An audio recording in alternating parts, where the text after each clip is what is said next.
갈라디아서 4장 1절에서 11절입니다. 우리 같이 한 목소리로 읽겠습니다. 내가 또 말하노니 유업을 이을 자가 모든 것의 주인이나 어렸을 동안에는 종과 다름이 없어서 그 아버지의 정한 때까지 후견인과 청지기 아래에 있나니 이와 같이 우리도 어렸을 때에 이 세상 초등학문 아래에 있어서 종노릇 하였더니 때가 참에 하나님이 그 아들을 보내사 여자에게 나게 하시고 율법 아래 나게 하신 것은 율법 아래 있는 자들을 속량하시고 우리로 아들의 명분을 얻게 하려 하심이라. 너희가 아들인 고로 하나님이 그 아들의 영을 우리 마음 가운데 보내사 아바 아버지라 부르게 하셨느니라. 그러므로 내가 이후로는 종이 아니요 아들이니 아들이면 하나님으로 말미암아 유업을 이을 자니라.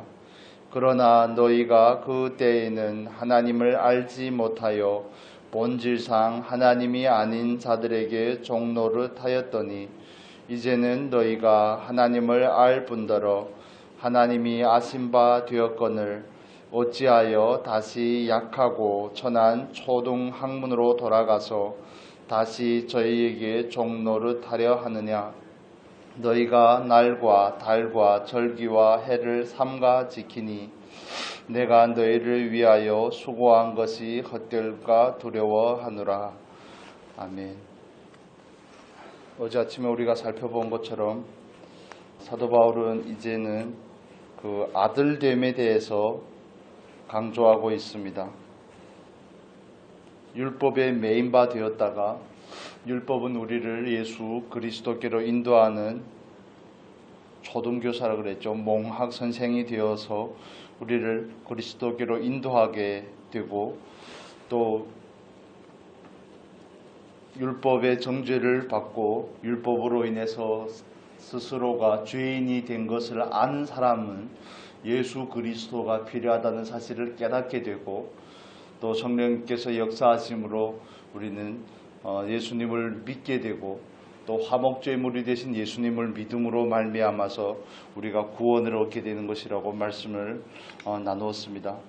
그러나 그 전에는 우리가 아들이지만 세상의 초등학문이라고 말하는 그 율법 아래 갇힌 자 되었다가 이제는 참된 종이 아니라 종의 아래에 있는 것이 아니라 참 아들이 되었다고 이렇게 표현을 합니다. 오늘 본문에서도 그 이야기를 이어가고 있습니다.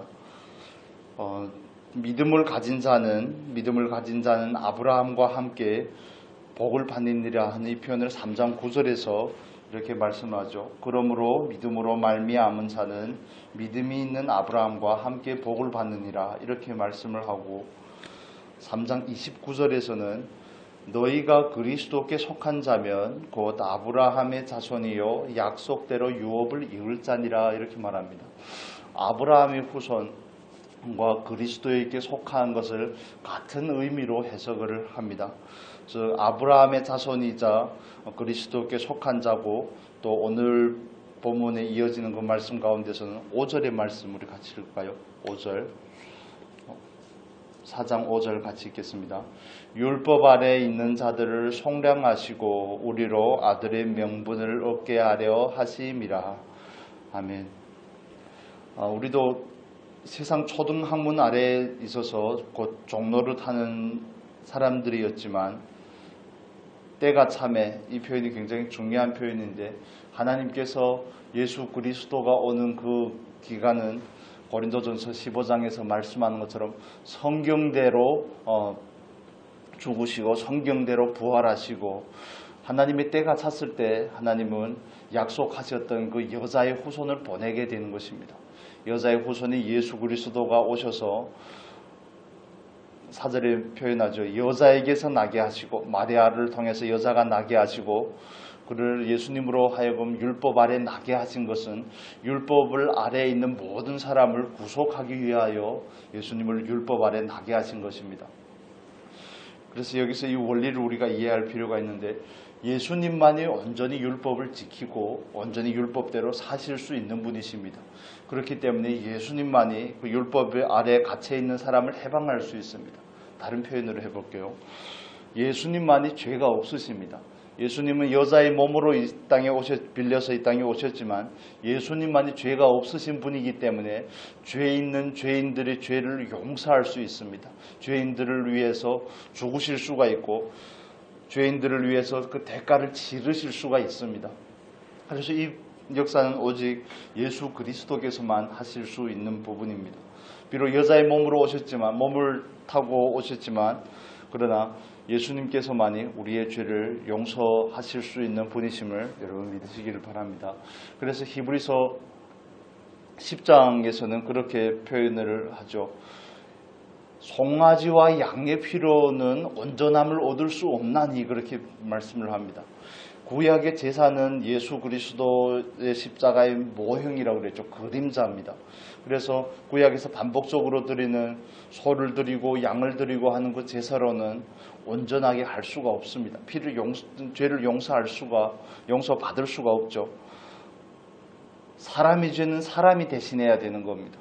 그런데 모두 다 죄인이다 보니까 그 누구의 죄를 대신할 수가 없기 때문에 죄 없으신 예수님께서, 성자 예수님께서 오셔서 모든 사람을 위해서 죽으신 겁니다.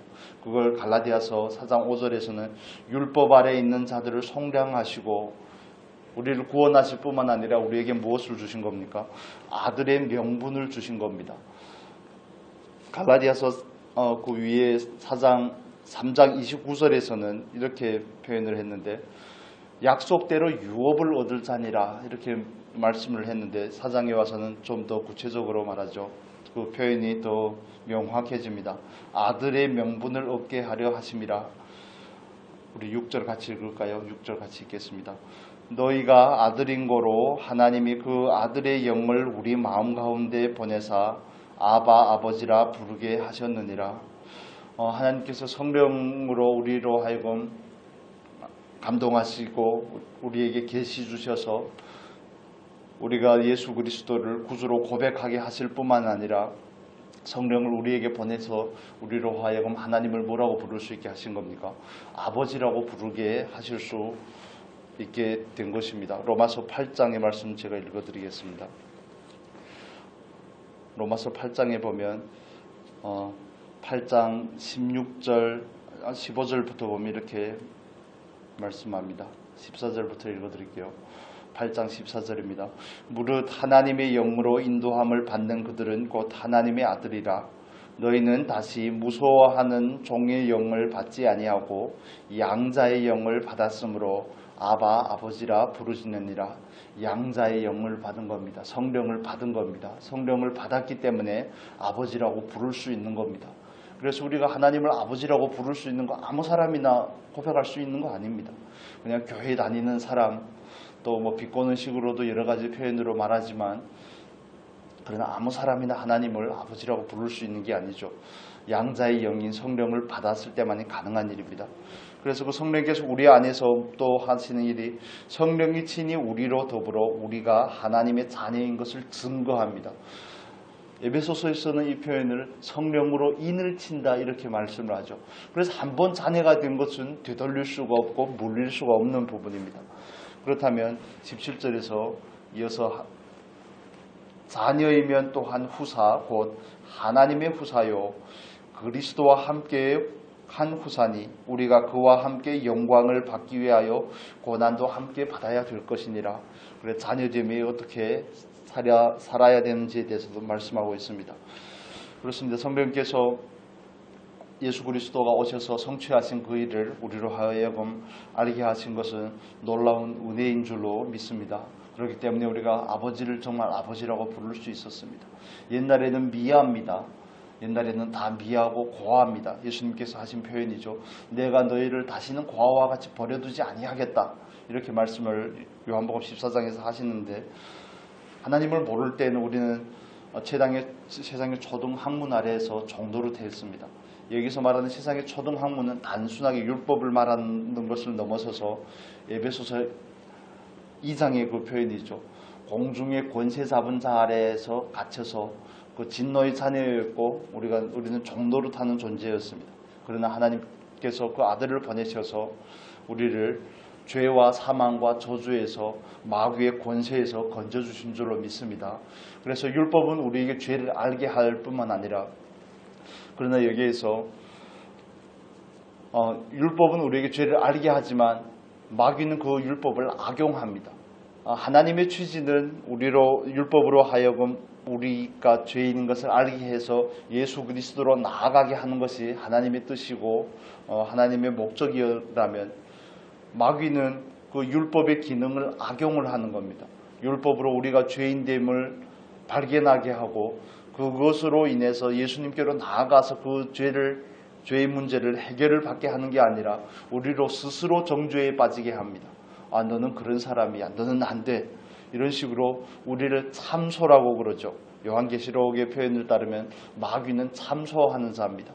그래서 우리 양심 가운데 가책을 가져다 주고 죄책감을 주고 두려움과 수치와 이런 감정들을 줘서 우리로 하여금 하나님 앞으로 나아가지 못하게 합니다. 그래서 저와 여러분은 이 부분에 대해서 바른 이해를 하시면 좋겠습니다. 내가 죄인이구나, 내가 잘못했구나, 이걸 깨달으시면 하나님 앞에 나아가서 회개하는 것이 현명하고 지혜로운 방법인 줄로 믿습니다. 그러지 않으면 자괴감에 빠져들게 만드는 게 마귀가 하는 일입니다. 아유, 그래, 네가 뭐 그거밖에 안 되지, 이런 식으로 자괴감에 빠지게 하고 네가 뭘 하겠어. 그런 것 때문에 저도 엄청 힘들었거든요. 예전에 또 말씀을 나누는데 때로는 그대로 살지 못할 때가 훨씬 더 많잖아요. 그러니까 드는 생각이, 자기가 말한 것대로 설교한 것대로 살지도 못하면서 네가 뭔 설교자냐, 이렇게 정죄를 하는 겁니다. 스스로에 대해서. 그게 마귀가 하는 일입니다. 율법은 선하고 율법은 거룩하고 율법은 좋은 것입니다. 율법은 우리로 하여금 우리 안에 있는 죄를 낱낱이 알게 하는 겁니다. 그러나 하나님의 의도는 이 율법으로, 이 율법이 초등 학문인 이 율법을 통해서 율법이 우리를 예수께로 인도하여 가는 것이라면, 그래서 거기가 예수님 앞으로 가서 진정한 자유와 생명을 맛보게 하는 것이라면, 해방을 맛보게 하는 것이라면, 마귀는 그 율법으로 인해서 우리가 죄를 알게 되면, 죄인임을 깨닫게 되고 죄에 지은 것을 알게 되면 마귀는 그것을 악용해서 우리를 정죄합니다. 마치 요한복음 8장에서 가늠하다 현장에서 잡힌 그 여자들을 많은 사람들이 돌로 치려고 예수님 앞에 데려왔을 때 예수님께서 그렇게 말씀하시죠. 나도 너를 정죄하지 아니하노니 다시 가서 죄를 범하지 말라, 이렇게 말씀하죠. 그런데 마귀는 우리가 죄를 지은 것을 알고 죄인임을 깨닫게 되면 우리를 끊임없이 정죄해서 우리로 하여금 넘어지게 합니다.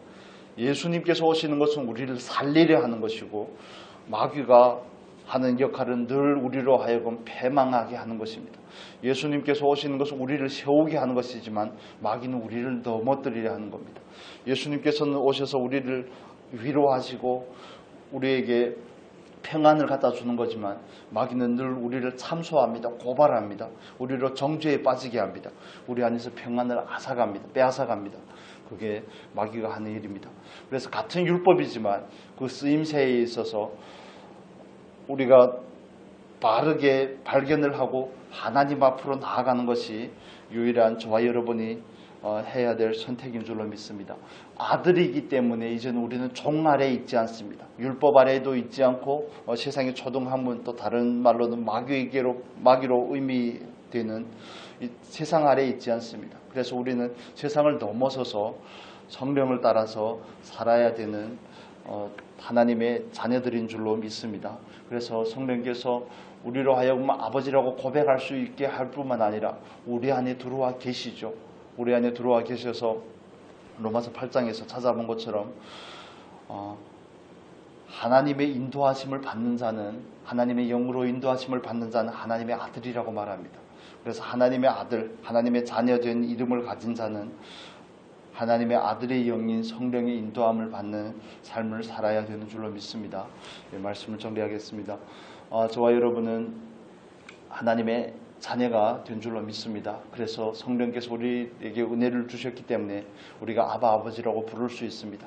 그렇다면 우리가 오늘의 삶을 살아가면서도 우리가 말씀을 대할 때 우리의 죄인됨이 드러나고 우리의 연약함이 드러날 때마다 우리는 오직 우리의 유일한 구원자가 되시는 예수께로 나아가야 될 줄로 믿습니다.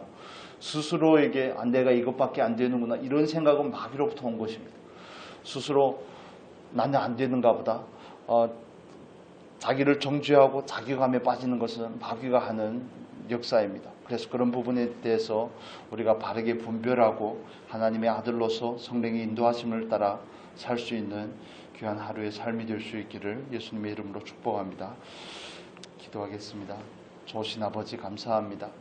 세상의 초등학문에서 우리를 해방하시고 율법 가운데서 속량하셔서 우리로 하여금 진정한 생명과 자유와 영생의 은혜를 맛보게 하심을 감사합니다. 아버지, 우리는 성령님의 역사로 인해서 아버지를 아버지라 부를 수 있게 되었습니다.